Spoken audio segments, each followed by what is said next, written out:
Same 1 HRM માનવ સંસાધન સંચાલનના સિદ્ધાંતો અને પદ્ધતિઓની આજે આપણે ચર્ચા કરીશું.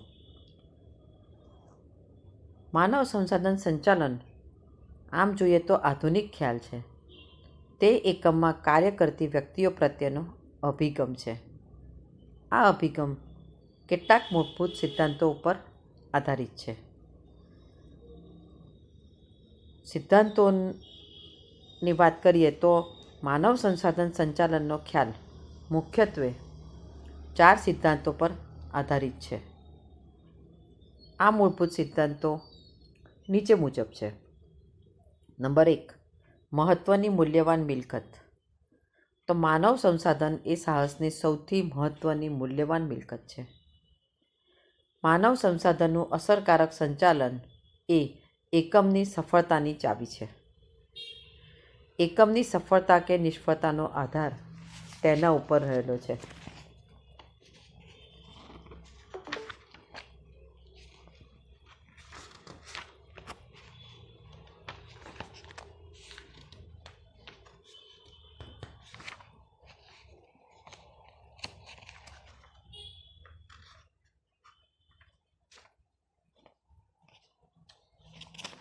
વ્યૂહાત્મક યોજનાઓ સાથે સંકલન. કંપનીની કર્મચારીઓ અંગેની નીતિ અને કાર્યવાહીઓ કંપનીના ઉદ્દેશો અને વ્યૂહરચના સાથે સુસંગત હોવી જોઈએ. કંપનીઓની કર્મચારી અંગેની નીતિ અને કાર્યવાહી વચ્ચે જો યોગ્ય પ્રમાણમાં સંકલન હોય તો જ એકમ સફળતા પ્રાપ્ત કરી શકે છે. ત્રીજું, સંસ્કૃતિ અને મૂલ્યો. કંપનીની સંસ્કૃતિ અને મૂલ્યો અને તેને કારણે ઉદ્ભવતું વાતાવરણ તથા સંચાલકોની વર્તણૂક મહત્ત્વની બાબત છે. આ બાબતોનું કાળજીપૂર્વક જતન થવું જોઈએ. એકમના તમામ કર્મચારીઓએ તેનો અમલ કરવો જોઈએ. આથી ધંધાના ધ્યેયને શ્રેષ્ઠ રીતે સિદ્ધ કરવાનું શક્ય બને છે. સુગ્રથિતતા. માનવ સંસાધન સંચાલનમાં સુગ્રથિતતા મહત્ત્વની બાબત છે. એકમમાં કાર્ય કરતી તમામ વ્યક્તિઓ સમાન હેતુથી કાર્ય કરે તેમજ વ્યક્તિગત ઉદ્દેશોને બદલે એકમના હિતને ધ્યાનમાં લે તે બાબત મહત્ત્વની છે. ટૂંકમાં માનવ સંસાધન સંચાલનના મૂળભૂત સિદ્ધાંતોની ટૂંકમાં ચર્ચા કરીએ તો નંબર 1, માનવ સંસાધન એ સાહસની સૌથી મહત્ત્વની મૂલ્યવાન મિલકત છે. નંબર 2, કંપનીની કર્મચારી નીતિ અને કાર્યવાહીમાં કંપનીના ઉદ્દેશો અને વ્યૂહરચના સાથે સુસંગત હોવા જોઈએ. ત્રીજું, કંપનીની સંસ્કૃતિ, મૂલ્યો, ઉદ્ભવતું વાતાવરણ અને સંચાલકોની વર્તણૂક બાબત મહત્ત્વની છે. માનવ સંસાધન સંચાલનમાં સુગ્રથિતતા મહત્ત્વની બાબત છે. તો વિદ્યાર્થી મિત્રો, આપણે અહીંયા માનવ સંસાધન સંચાલનના મૂળભૂત સિદ્ધાંતોની ચર્ચા કરી. હવે માનવ સંસાધન સંચાલનની પદ્ધતિઓની ટૂંકમાં ચર્ચા કરીશું. તો માનવ સંસાધન સંચાલન આમ જોઈએ તો કર્મચારી સંચાલન કરતાં વિસ્તૃત ખ્યાલ છે. માનવ સંસાધન સંચાલનમાં વિવિધ પદ્ધતિઓનો ઉપયોગ કરે છે. તેમાં અનેક પદ્ધતિઓનો ઉપયોગ થાય છે. જોવા જઈએ તો નંબર 1, ભરતી સંચાલન. તો ભરતી સંચાલન એક વૈજ્ઞાનિક પદ્ધતિ છે જેના દ્વારા એકમ યોગ્ય કાર્ય માટે યોગ્ય કર્મચારીઓ અને અધિકારીઓ પ્રાપ્ત કરે છે. નંબર 2, માહિતી સંચાલન. દરેક એકમમાં કામગીરી યોગ્ય અને વ્યવસ્થિત રીતે થાય તે માટે નીતિઓ અને કાર્યપદ્ધતિઓ નક્કી કરવામાં આવે છે. માહિતી સંચાલન દ્વારા કંપનીની નીતિઓ અને કાર્યપદ્ધતિઓ અંગે જે કંઈ માહિતી હોય છે સંચાલનની, એ તમામ સપાટી ઉપર તમામ વ્યક્તિઓને પહોંચે તો બરાબર છે, પણ તેને યોગ્ય રીતે સમજે એવી વ્યવસ્થા રચાવી જોઈએ. તાલીમ સંચાલન. તાલીમ સંચાલન દ્વારા કઈ વ્યક્તિઓ માટે કયા પ્રકારની તાલીમની જરૂર છે તે નક્કી કરવામાં આવે છે. આ માટે તાલીમની વ્યૂહરચના ઘડવામાં આવે છે. જુદી જુદી વ્યક્તિઓ માટે જુદા જુદા પ્રકારની તાલીમ પદ્ધતિઓ નક્કી કરવામાં આવે છે. નંબર 4, વળતર સંચાલન. દરેક વ્યક્તિ પોતાની શક્તિ અનુસાર, પોતાની કામગીરી અનુસાર પોતાનો ફાળો આપે છે. વળતર સંચાલનને એ જોવાનું રહે છે કે દરેક વ્યક્તિને તેની કામગીરી અનુસાર યોગ્ય વેતન તથા અન્ય પ્રકારના લાભો મળે તેવી વ્યવસ્થા ગોઠવાય છે કે નહીં. કામગીરી મૂલ્યાંકન સંચાલન. તો કામગીરી મૂલ્યાંકન દ્વારા દરેક વ્યક્તિની કામગીરી કેવી રીતે માપવી તે નક્કી કરવામાં આવે છે. દરેક વ્યક્તિએ કેટલી પ્રગતિ કરી છે, કઈ કઈ વ્યક્તિઓમાં છુપી શક્તિઓ રહેલી છે, તેમનામાં સ્કિલ કઈ કઈ છે તેનો ખ્યાલ મેળવવામાં આવે છે. કામગીરી મૂલ્યાંકન, ભાવિ શક્તિનું મૂલ્યાંકન, કામગીરી માટે નિષ્ણાતની સલાહ વ્યવસ્થા, એમ 3 બાબતોની વ્યવસ્થા જરૂરી બને છે. જે કામગીરી કરવાની છે તેનું ભવિષ્યમાં ભાવિ શક્તિનું મૂલ્યાંકન એ ખૂબ અગત્યનો ભાગ ભજવે છે. કારકિર્દી સંચાલન. દરેક વ્યક્તિ પોતાની કારકિર્દી બનાવવા માગે છે. દરેક વ્યક્તિ પોતાના પ્રોગ્રેસ તરફ વિચારતો હોય છે. આવી કારકિર્દી કઈ રીતે બનાવવી તે પણ પોતે જ નક્કી કરે છે. આમ છતાં દરેક એકમમાં કારકિર્દીની તકો કઈ કઈ છે તે સંચાલકો નક્કી કરે છે, તેમજ તે અંગેની યોગ્ય વ્યવસ્થા ગોઠવે છે. એકમમાં કાર્ય કરતા કર્મચારીઓ પોતાની શક્તિ અને આવડત મુજબ કંપનીમાં આગળ વધી કારકિર્દી ઘડી શકે છે. શિસ્ત સંચાલન. તો કંપની જે નીતિ નિયમો ઘડે તેનું દરેક કર્મચારીએ પાલન કરવું જોઈએ. ટૂંકમાં દરેક કર્મચારીઓ ડિસિપ્લિનમાં રહેવું જોઈએ. દરેક કર્મચારી નીતિ નિયમોનું પાલન કરે તેમજ કંપનીનું અહિત ન કરે તેવી વર્તણૂક અંગેની વ્યવસ્થા એટલે શિસ્ત સંચાલન. જો કોઈ કર્મચારી ગેરશિસ્ત આચરે તો કંપની તેના તરફ કયા પગલાં લે તે બાબત પણ સંચાલકો નક્કી કરે છે. સ્વાસ્થ્ય અને સલામતી સંચાલન. જો એકમમાં સ્વાસ્થ્ય અને સલામતીની યોગ્ય વ્યવસ્થા હશે તો કર્મચારીઓ તે એકમમાં આકર્ષાશે. સ્વાસ્થ્ય અને સલામતી દ્વારા એકમના તમામ કર્મચારીઓ માટે દાક્તરી સેવા, સલામતીની વ્યવસ્થા, તંદુરસ્તીના રક્ષણ માટેની વ્યવસ્થા, આમ જુદી જુદી વ્યવસ્થા નક્કી કરવામાં આવે છે. સંસ્કૃતિ સંચાલન. દરેક વ્યક્તિની જેમ દરેક એકમની પોતાની આગવી સંસ્કૃતિ હોય છે, જેમાં એકમમાં કામ કરતા કર્મચારીઓ માટે એકમના મૂલ્યો, એકમની વિધિઓ, રીતો, માન્યતાઓ વગેરેનો સમાવેશ થાય છે. સંસ્કૃતિ સંચાલન દ્વારા કંપનીની સંસ્કૃતિ અંગેની વ્યવસ્થા ગોઠવાય છે.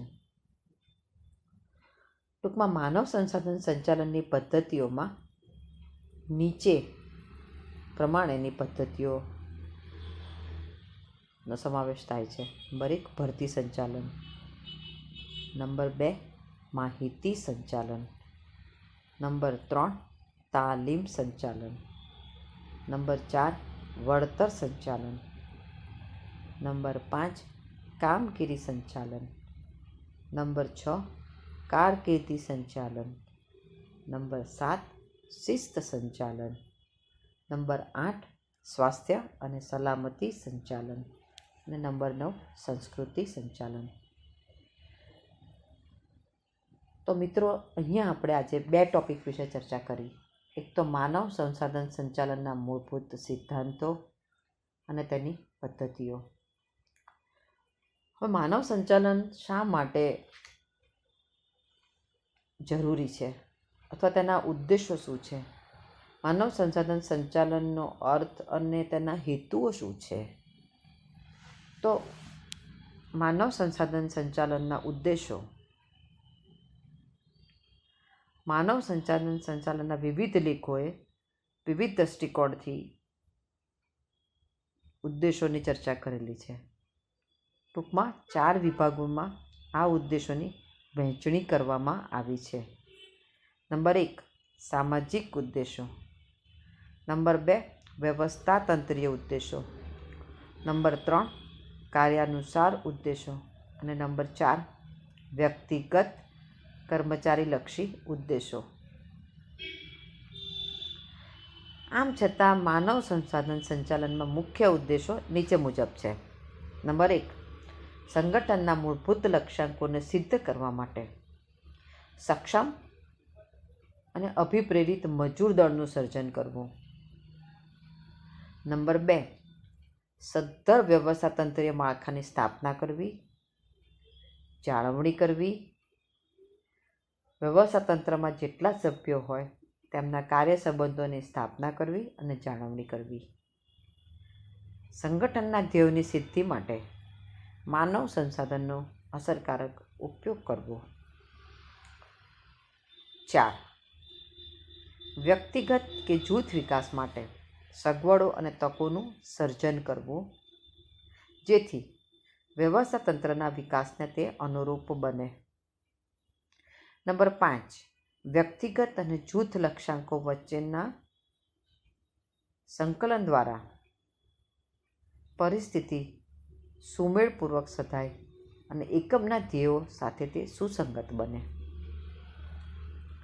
વિવિધ પરિસ્થિતિ અને સગવડોની વ્યવસ્થા અને સુધારણા દ્વારા કર્મચારીઓમાં જુસ્સો ટકાવી રાખવો જોઈએ અને સદ્ધર માનવ સંબંધોની જાળવણી થવી જોઈએ.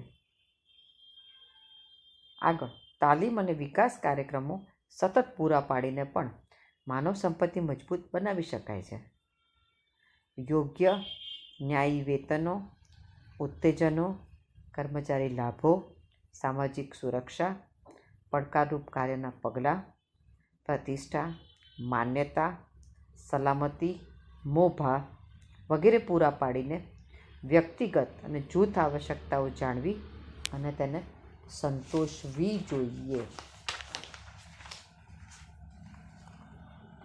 સામાજિક આર્થિક દૂષણો જેવા કે બેરોજગારી, ઓછી રોજગારી, આવક અને સંપત્તિની અસમાન વહેંચણી ધ્યાનમાં લેવા અને તેને ઘટાડવામાં ફાળો આપવો. સંચાલનમાં રજૂઆત કરવાની તક પૂરી પાડવી. વ્યાજબી, સ્વીકાર્ય અને કાર્યક્ષમ નેતાગીરી પૂરી પાડવી. રોજગારીની સ્થિરતા જાળવવા માટે કાર્ય પરિસ્થિતિ અને સગવડો પૂરી પાડવી.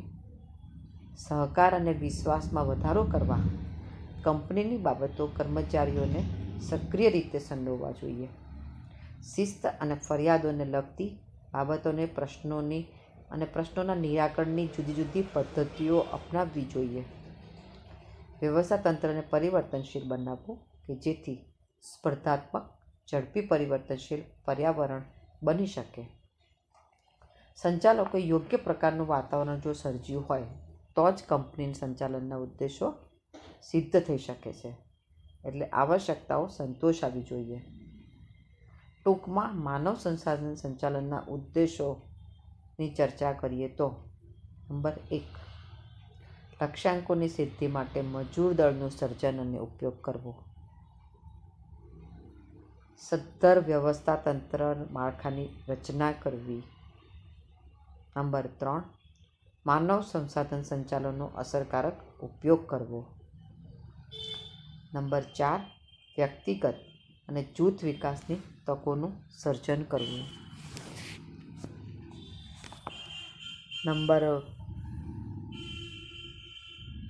6 ઊંચો કર્મચારી જુસ્સો અને સદ્ધર માનવ સંબંધોની જાળવણી કરવી. નંબર 7 તાલીમ અને વિકાસના કાર્યક્રમો પૂરા પાડવા. નંબર 8 વ્યક્તિગત અને જૂથ આવશ્યકતા જાણવી તેમજ તેને સંતોષવી. સામાજિક આર્થિક દૂષણો ઘટાડવા. યોગ્ય નેતાગીરી પૂરી પાડવી. રોજગારીની સ્થિરતા જાળવવી. સંચાલનમાં રજૂઆતની તક પૂરી પાડવી. કંપની બાબતોમાં કર્મચારીઓની સંડોવણી કરવી, શિસ્ત અને ફરિયાદોના નિરાકરણની પદ્ધતિ અપનાવવી, વ્યવસ્થા તંત્રને પરિવર્તનશીલ બનાવવું. તો મિત્રો, આજે આપણે જોયું તો માનવ સંસાધન સંચાલનમાં અગત્યના મુખ્ય 3 મુદ્દાઓની આજે આપણે ચર્ચા કરી. એમાં પહેલી જે ચર્ચા કરી એ માનવ સંસાધન સંચાલનના સિદ્ધાંતો, નંબર 2 માનવ સંસાધન સંચાલનની વિવિધ પદ્ધતિઓ, અને નંબર 3 માનવ સંસાધન સંચાલનના ઉદ્દેશો.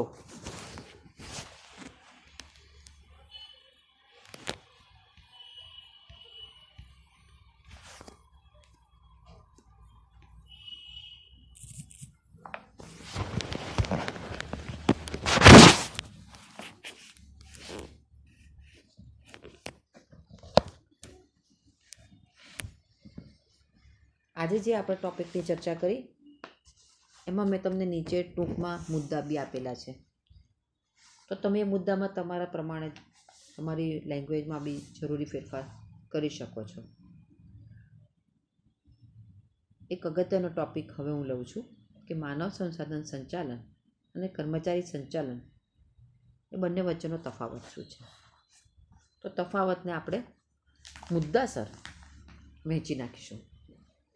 પહેલાં તફાવતનો મુદ્દો, પછી માનવ સંસાધન સંચાલનમાં અને કર્મચારી સંચાલનમાં મહત્ત્વના શું ફેરફાર છે એની આજે ચર્ચા કરીશું. તો માનવ સંસાધન સંચાલન એટલે સંગઠનમાં માનવ સાધનોની પ્રાપ્તિ કરવી. તો માનવ સાધનોની પ્રાપ્તિ 4 રીતે થઈ શકે. એને 4M કહેવામાં આવે છે. યંત્રો, માનવો, યંત્રો એટલે કે મશીન, માનવ એટલે કે મેન, મટીરિયલ એટલે માલ સામાન, અને મજૂરી એટલે કે મેન પાવર. આ બધાની પ્રાપ્તિ કરવી, એમને ટકાવી રાખવા, છૂટા કરવા, વિકાસ કરવા તેમજ યોગ્ય ઉપયોગ કરીને સંગઠનના ધ્યેયો સિદ્ધ કરવાની પ્રક્રિયાને માનવ સંસાધન સંચાલન કહે છે. એટલે કે માનવ સંસાધન સંચાલનમાં માણસો એટલે કે જે કર્મચારીઓ છે એ ક્યાંથી તમે પ્રાપ્ત કરશો, એને સંચાલનમાં ટકાવી રાખવા માટે કયા કયા પગલાં લેશો, કોઈક સંજોગોમાં કર્મચારીઓને છૂટા કરવા તેમજ કર્મચારીઓનો વિકાસ કરવો, તેમનો કાર્યક્ષમ ઉપયોગ કરીને સંગઠનના ધ્યેયો સિદ્ધ કરવાની પ્રક્રિયાને માનવ સંસાધન સંચાલન કહે છે. કર્મચારી સંચાલન. તો કર્મચારી સંચાલનમાં સંતુષ્ટ કર્મચારી જૂથ મેળવવા અને આ જૂથને કેળવણી આપવી અને ટકાવી રાખવી. તો કર્મચારી જૂથ મેળવવા, કેળવવા અને ટકાવી રાખવા સાથે કર્મચારી સંચાલન સંબંધ ધરાવે છે. માનવ સંસાધન સંચાલનમાં તફાવતનો મુદ્દો કાર્યક્ષેત્ર. તો માનવ સંસાધન સંચાલનનું કાર્યક્ષેત્રનો વિચાર કરીએ તો માનવ સંસાધન સંચાલનનું કાર્યક્ષેત્ર વિશાળ છે. તેમાં કર્મચારીઓને લગતા કાર્યોનો સમાવેશ કરવામાં આવે છે. કર્મચારીઓનો વ્યક્તિગત વિકાસ અને અભિપ્રેરણનો પણ સમાવેશ થાય છે. કર્મચારીઓનો વ્યક્તિગત વિકાસ અને તેને પ્રેરણા આપવા માટે જુદી જુદી પદ્ધતિઓ, જુદા જુદા વિકાસના પગલાં લેવામાં આવે છે. કર્મચારી સંચાલનનું કાર્યક્ષેત્ર સંકુલિત છે. તેમાં ખાલી કર્મચારીઓની ભરતી અને તાલીમ વગેરેનો કાર્યનો જ સમાવેશ થાય છે. તેમાં કર્મચારીના વિકાસ કે અભિપ્રેરણા એવી કોઈ બાબતોનો સમાવેશ કરવામાં આવતો નથી. તફાવતના મુદ્દામાં ત્રીજું જોઈએ તો મિલકત કે સાધન. તો માનવ સંસાધન સંચાલન કર્મચારી એક મિલકત તરીકે ગણે છે. અને મૂલ્યવાન મિલકત તરીકે તેનો સ્વીકાર કરવામાં આવે છે. જ્યારે કર્મચારી સંચાલનમાં કર્મચારીને એક હથિયાર તરીકે ઉપયોગ કરવામાં આવે છે. એનો એક વસ્તુ તરીકે સ્વીકાર કરવામાં આવે છે કે જેને ખરીદી શકાય અને તેનો ઉપયોગ કરી શકાય. ઉદ્દેશ્ય. ચોથો તફાવતનો મુદ્દે છે ઉદ્દેશ. તો માનવ સંસાધન સંચાલનનો ઉદ્દેશ કર્મચારીને માનવીય મિલકત તરીકે ગણવાનો છે અને તેનો વિકાસ કરવાનો છે. જ્યારે કર્મચારી સંચાલનનો ઉદ્દેશ કર્મચારીઓની ખાલી ભરતી અને તાલીમ આપવો અને તે દ્વારા એકમનો વિકાસ કરવાનો છે. વ્યૂહાત્મક કાર્ય. પાંચમો તફાવતનો મુદ્દો છે વ્યૂહાત્મક કાર્ય. તો માનવ સંસાધન સંચાલન એ વ્યૂહાત્મક કાર્ય છે. કર્મચારી સંચાલન એ માત્ર સહાયક કામગીરી છે.